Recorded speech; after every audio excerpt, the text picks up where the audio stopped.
Hi, in this video we will discuss the G4 and the Uniting for Consensus movement which is related to it. If you like my content, kindly like my video, share it and give me your feedback in the comment section. Kindly subscribe. Let's start.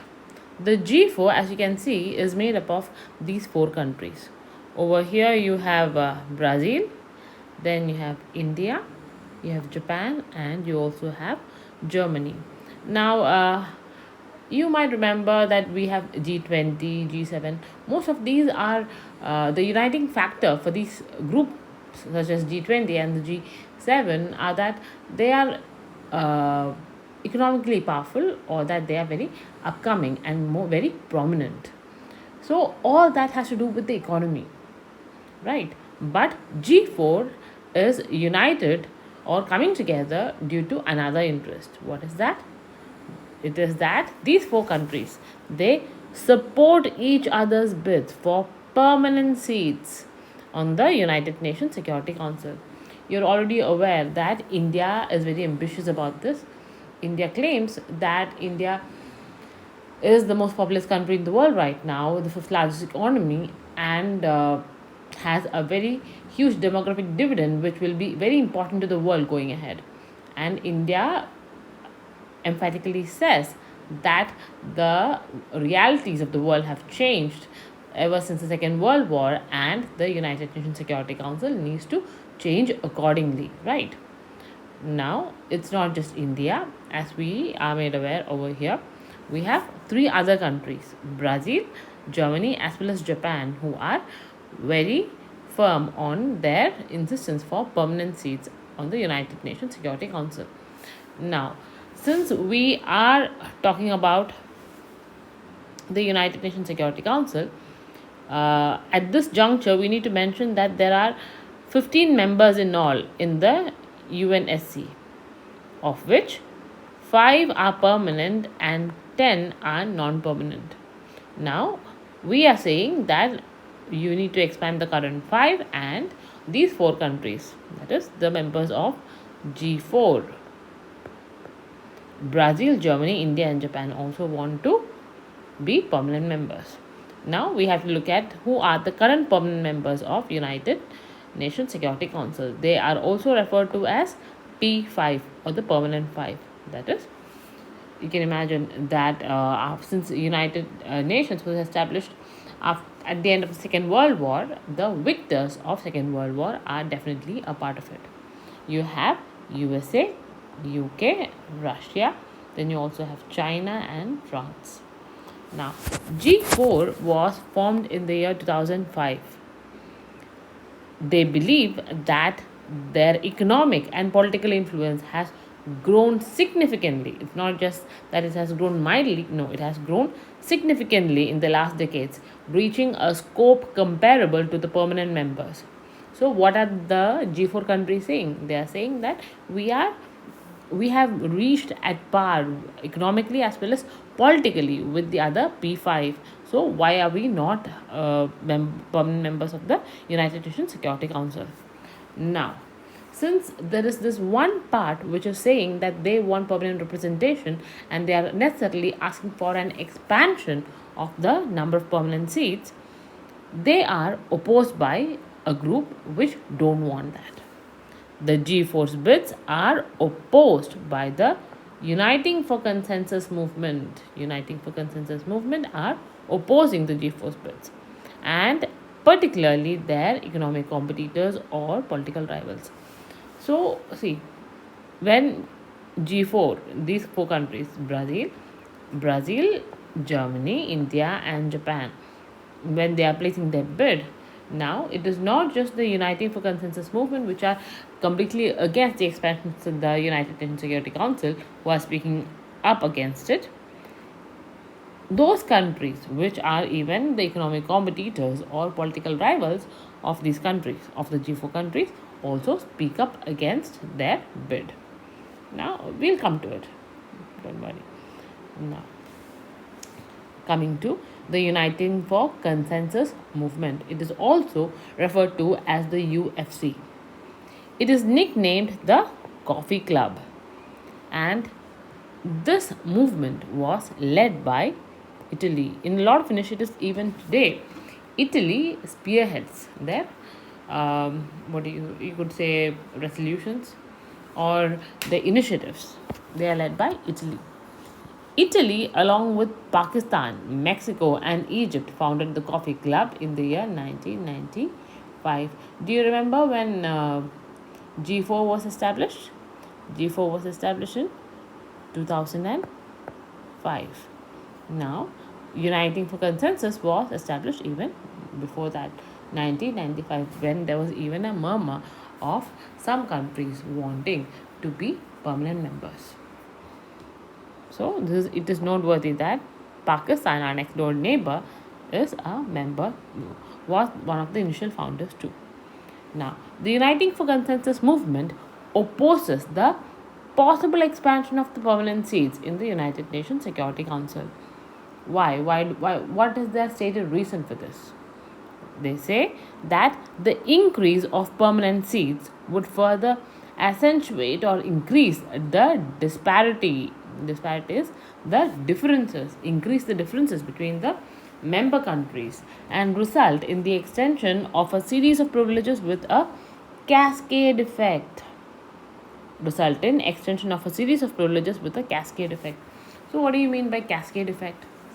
It means that, see, uh, in this case, just imagine that India became a permanent member, and in that move, the other countries in the world only intend to provide India with the veto power. Right, you are a permanent member, so now you have access to the veto power, and that was their only stated intention. But at the end of the day, just because India has become a permanent member, India ends up having many more privileges and many more advantages, which other countries do not want them to have. So, if some result something happens which was completely unintended, and you get more and more and more and more benefits as compared to what was initially intended, that is known as the cascade effect.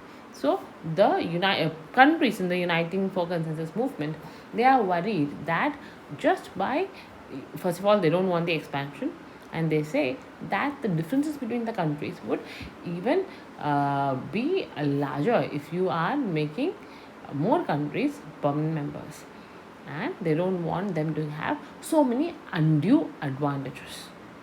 Now, let's have a look at the core members. Mind you, these are not all the members, these are just the core members of the Uniting for Consensus movement.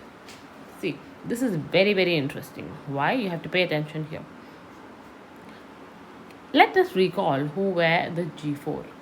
In the G4, you have your Brazil, you have Germany, you have Japan, and you also have India.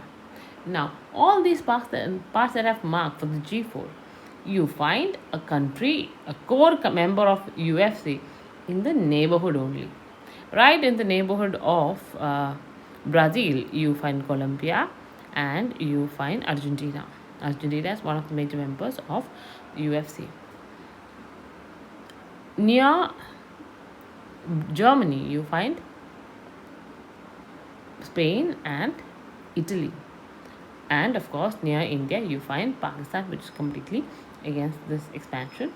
And near Japan, you find South Korea.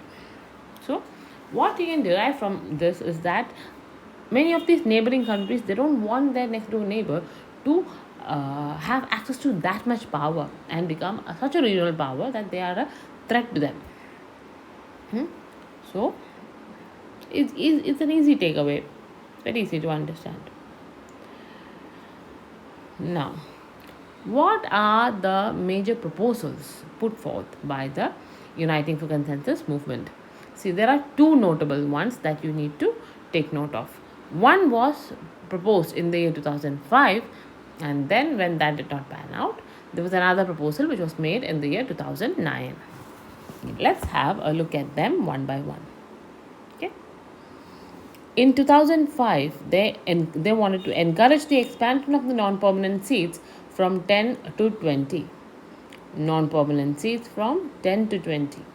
See, if you recall, right now we have 15 members, 5 permanent and 10 non-permanent. So in this, what are they saying? Let the non-permanent members be increased from 10 to 20.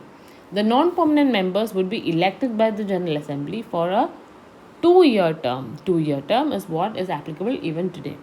The non-permanent members are elected for a period of 2 years. And they would be eligible for immediate re-election. Now that is not something that is available right now for the non-permanent members. They are not, once they've been a non-permanent member, and after their 2 years get over, they are not immediately eligible for immediate re-election. But in 2005, the proposal put forth suggested that that be done, subject to the decision of their respective geographical groups. Okay. You may be aware that the non-permanent members are selected from different geographical groups. The entire world is divided into different geographical regions, and from each region you need a representative. That's how it works. Now, so in 2005, what all did we see? Non-permanent members should be increased from 10 to 20. Then 2-year term has been retained, but they will be eligible for immediate re-election. Okay. Now, this did not obviously pan out. In the year 2009, they proposed an alternative. They proposed creating a new category of seats. New category of seats which will still be non-permanent, but they would be elected for an extended duration of 3 to 5 year terms without the possibility of immediate re-election.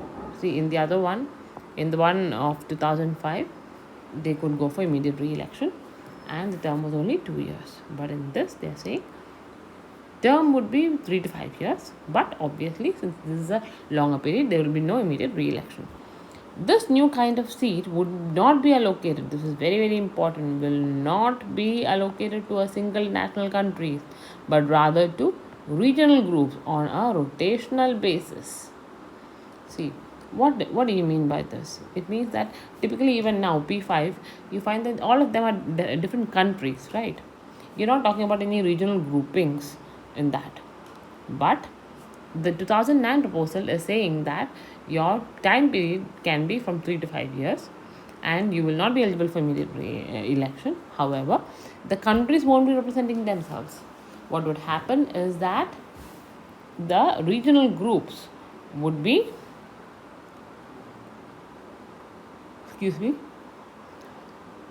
see, it will not be given to a single national country, but it will be given to different regional groups on a rotational basis. For example, ASEAN, see, if you think about regional groups, ASEAN is a regional group. You have your African Union, which is a regional group. So we're talking about similar groups.